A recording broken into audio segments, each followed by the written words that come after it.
India too is concerned at recent developments. वहाँ पे उनके टेस्ट के लिए किया जा रहा है, उनको बिजली, सस्ती बिजली, मुफ्त बिजली देने के लिए किया जा रहा है, तरह तरह की सुविधाएं देने के लिए किया जा रहा है। सरकारी टैक्स के पैसे से लोगों को तीर्थ यात्रा कराई जा रही है। सरकारी टैक्स के पैसे से, जनता के टैक्स के पैसे से महिलाओं को कहा जा रहा है कि आप बसों में चलें और फ्री चलें। बुजुर्गों को पेंशन दी जा रही है। ये सब जनता के टैक्स के पैसे से हो रहा है। तो दो तरह के मॉडल हैं। एक तरफ जनता के टैक्स के पैसे को दोस्तों के हजारों लाखों करोड़ों के लोन माफ करने पे, उनके टैक्स माफ करने पे खर्च किया जा रहा है, और दूसरी तरफ जनता के टैक्स के पैसे को करोड़ों लोगों के वेलफेयर पे खर्च किया जा रहा है। ये साफ साफ दोनों मॉडल पे आ गई ये बात। तो पहले मॉडल में हमने देखा, दोस्तवाद मॉडल में, कि कैसे सत्ता में बैठे लोगों ने अपने दोस्तों के, अपने करीबियों के 5 लाख करोड़ के तो उनको टैक्स माफ कर दिए और 10 लाख करोड़ के उनके लोन माफ कर दिए।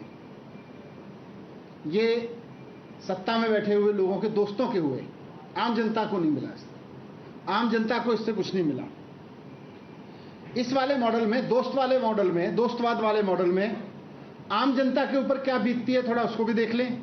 और मैं उम्मीद करूंगा कि देश की वित्त मंत्री इस ओर भी ध्यान देंगी कि आज देश में अगर कोई किसान अपनी किस्त ना चुका पाए लोन की, तो दोस्तवादी मॉडल की सरकार और उनके समर्थक जाके उस किसान की जमीन छीन लेते हैं, उसकी कुर्की कर देते हैं, उसका घर कुर्की कर देते हैं।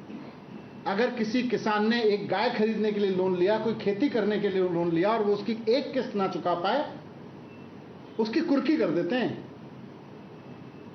उसकी जमीन कब्जा लेते हैं। ये है इनका दोस्तवादी मॉडल। दोस्तों के 5 लाख करोड़ के टैक्स माफ, दोस्तों के 10 लाख करोड़ के लोन माफ, लेकिन एक किसान की किस्त माफ नहीं करते इस दोस्तवादी मॉडल में ये लोग। इस दोस्तवादी मॉडल का एक और पहलू है कि ये लोग देश के बच्चों को सरकारी फ्री शिक्षा में यकीन नहीं करते।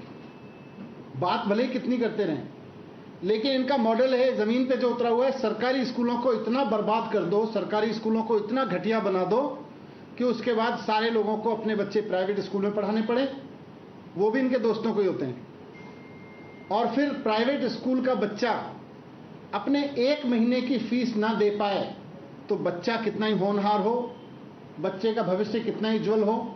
लेकिन दोस्तवादी मॉडल का नतीजा है कि अगर एक बच्चा अपने 1 महीने की फीस ना दे पाए तो उसको स्कूल से बाहर निकाल देंगे।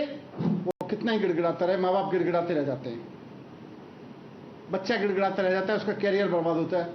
ये दोस्तवादी मॉडल है जिसमें किसी बच्चे के पिता अगर बच्चे की 1 महीने की फीस स्कूल की नहीं दे पाते तो उसकी पढ़ाई का चौपट कर दी जाती है, उसके लिए स्कूल के दरवाजे बंद कर दिए जाते हैं। दोस्तवादी मॉडल में क्योंकि ये सरकारी स्कूलों पे काम नहीं करते, इसलिए लोग प्राइवेट स्कूलों में मजबूर हैं। दोस्तवादी मॉडल में ये सरकारी अस्पतालों पे, सरकारी अस्पताल बनवाने में, सरकारी अस्पतालों में फ्री दवाई देने में, सरकारी अस्पतालों में फ्री टेस्ट करने में, फ्री कंसल्टेंसी में, इसमें यकीन नहीं करते। बोलते हैं तो फ्री की रेवड़ी हो जाएगी अगर लोगों को फ्री की दवाइयां बांटने लगी तो। दोस्तों को फ्री के लोन माफ, दोस्तों के फ्री के टैक्स माफ, लेकिन एक आम आदमी का जो मेहनत करके टैक्स दे रहा है उसके टैक्स के पैसे से दवाइयां नहीं मिलनी चाहिए। बोलेंगे ये तो फ्री की रेवड़ी हो जाएगी। इसलिए इन्होंने सरकारी अस्पताल बर्बाद करके रखे और महंगे महंगे प्राइवेट अस्पतालों पे लोगों को मजबूर किया। और इनके दोस्तवादी मॉडल में, परिवारवादी मॉडल में, आज एक आम आदमी अगर अपने परिवार के किसी आदमी को हॉस्पिटल ले जाता है और ईश्वर ना करे अगर किसी की डेथ हो जाती है, डेड बॉडी नहीं मिलती उसकी जब तक वो 2,50,000, 1 लाख, 2 लाख, 4 लाख का, जितने का 5 लाख का बिल है। ये इनका दोस्तवादी मॉडल है कि दोस्तों के 5 लाख करोड़ माफ कर दो, लोन में, टैक्स में, दोस्तों के 10 लाख करोड़ माफ कर दो। वो उसमें रेवड़ी नहीं है। रेवड़ी इस बात में कि एक आदमी को अच्छा अस्पताल, अच्छा सिस्टम दे दो, उसमें इनको प्रॉब्लम है। आज कल ये भी कहा कि भाई बहुत बर्बाद हो गए हैं, देश बर्बादी की कगार पर हैं, अगर रेवड़ियां दी जाएंगी तो, रेवड़ी कहते हैं जन कल्याण योजनाओं को, फ्री की रेवड़ी कह के मजाक उड़ाते हैं उनका। आज हम दुनिया में जितने भी डेवलप्ड कंट्रीज को देख लें, दुनिया में डेवलप्ड कंट्रीज को देख लें, मैं अपनी तरफ से कोई लिस्ट नहीं बना रहा हूं, गूगल कर लें। मैडम निर्मला सीतारमण जी को भी मैं कहूंगा, उनके पास भी टीम है, गूगल करा लें।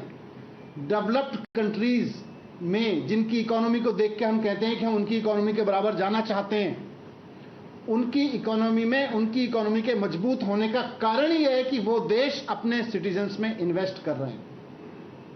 वो देश अपने देश के हर बच्चे को, वहां की राजनीति, वहां की सरकारें अपने देश के हर बच्चे को फ्री एजुकेशन दिलाने में यकीन करती हैं। और खाली बात नहीं करती, वहां के 98, 99 कई देशों में तो 100% बच्चों को शानदार फ्री एजुकेशन दी जाती है 12वीं क्लास तक की। इससे देश डेवलप होता है। आप कह रहे हो देश बर्बाद हो जाएगा अगर फ्री में बांट दी शिक्षा, तो आपने फ्री में शिक्षा दे दी तो देश बर्बाद हो जाएगा। आप कनाडा जैसे 39 कंट्रीज हैं, मैंने गूगल किया था, पर मैं चाहूंगा कि देश की वित्त मंत्री भी अपनी रिसर्च कर लें। दुनिया में 39 देश हैं और सारे के सारे डेवलप्ड कंट्रीज हैं जो अपने बच्चों को फ्री एजुकेशन देते हैं। हम अपने बच्चों को फ्री एजुकेशन की कहीं किसी कागज पे लिख के बैठ जाते हैं, उसके बाद व्यवस्था करते हैं, क्योंकि हमें लगता है कि सरकारी स्कूल बनाने में तो रेवड़ियों पे खर्च हो जाएगा, तो हम कहते हैं प्राइवेट स्कूल में पढ़ाते रहो। अच्छी एजुकेशन देनी है तो प्राइवेट स्कूल में पढ़ाओ। पूरे देश में इन्होंने सरकारी स्कूलों को बर्बाद करके रखा हुआ है। सोच वही है कि अगर सरकारी स्कूल ठीक कराएंगे, हमें फ्री की रेवड़ी थोड़ी बांटनी है। सीखो देशों से, अगर सीखने की बात कर रहे हो तो। डेवलप्ड कंट्रीज को आप देखो, आज कनाडा, डेनमार्क, ब्राजील, यूके जैसे देश हैं, सब अपने देश के लोगों के लिए 100% हेल्थ केयर फ्री देते हैं। 100% हेल्थ केयर। गूगल कर लें, रिसर्च कर लें, बहुत सारी रिसर्च मिल जाएंगी। दुनिया में बहुत सारे विकसित देश ऐसे हैं जहां पीने का पानी फ्री दिया जाता है। बहुत सारे डेवलप्ड कंट्रीज ऐसे हैं जहां बच्चा पैदा होता है, उसके खाते खुल जाते हैं सरकार की ओर से, कई तरह के उसके खाते में बाय डिफॉल्ट, अमीर परिवार में हो, गरीब परिवार में हो, बाय डिफॉल्ट उसके परिवार में पैसा आना शुरू हो जाता है। ये इसकी वेलफेयर स्कीम्स के लिए, ये फलाने के लिए, फलाने इतने उम्र का होगा, इतने उम्र का होगा, उस वक्त के लिए। हम कहते हैं तो फ्री की रेवड़ी हो जाएगी अगर कुछ बच्चों को दे दिया तो। बुजुर्गों के लिए ऐसे ही बहुत सारी इन्वेस्ट। कुल मिला के डेवलप्ड कंट्रीज के डेवलप होने का कारण ही यह है कि वो अपने सिटीजन्स में इन्वेस्ट करने में यकीन रखते हैं। और हमारी सरकार सिटीजन में इन्वेस्ट करने को कहती है। फ्री की रेवड़ियां ये बंद कर देनी चाहिए। स्कूल बंद कर दो सरकारी, अस्पताल बंद कर दो सरकारी, सब कुछ प्राइवेट कर दो, सब कुछ प्राइवेट हाथों में सौंप दो, फिर लोग लुटते रहें, मरते रहें, पिटते रहें, ना पढ़ पाएं, कोई फर्क नहीं पड़ता। सारी योजनाएं बंद कर दो। आज कोई भी इंडेक्स उठा के देख लो देश में, दुनिया की, आप हेल्थ सेक्टर पे देख लो, आप एजुकेशन सेक्टर पे देख लो, वेलफेयर सेक्टर पे देख लो, हमारा देश दुनिया के देशों में सबसे नीचे की लिस्ट में डाल दिया। क्यों? क्योंकि हमारी सरकारें सोचती हैं दोस्तों के लोन माफ कर दो, करोड़ों के माफ कर दो, लाखों के माफ कर दो, लेकिन लाखों करोड़ों लोगों को सरकार की योजनाओं का फायदा दिया तो फ्री की रेवड़ी हो जाएगी, ये यकीन करते हैं। आज देश में भी देख लें, मैडम फाइनेंस मिनिस्टर हैं, थोड़ा देख लें, देश की इकोनॉमी तो उनके हाथ में है ही, उनके पूरा डेटा है। भारतीय जनता पार्टी की सरकारें जो फ्री की योजनाओं को, लोगों को, वेलफेयर स्कीम्स को रेवड़ी कहती है, उनकी सारी सरकारें घाटे में चल रही हैं। आज उत्तर प्रदेश सरकार का फिजिकल डेफिसिट 81,000 करोड़ रुपीस का है, गुजरात का 36,000 करोड़ रुपीस का है, मध्य प्रदेश का 49,000 करोड़ रुपीस का है। ये पैसा जाता कहां है? लोग तो टैक्स दे रहे हैं, ये कह रहे हैं हम टैक्स के लोगों से डेवलप करेंगे। आपने तो टैक्स के लोगों से, जनता के टैक्स के पैसे से डेवलप करेंगे, लेकिन हुआ क्या? जनता के टैक्स के पैसे को पता नहीं कहां ले गए, दोस्तवाद में, दोस्तों के लोन माफ करने में ले गए, वहां तो सरकारी घाटे में चल रही हैं।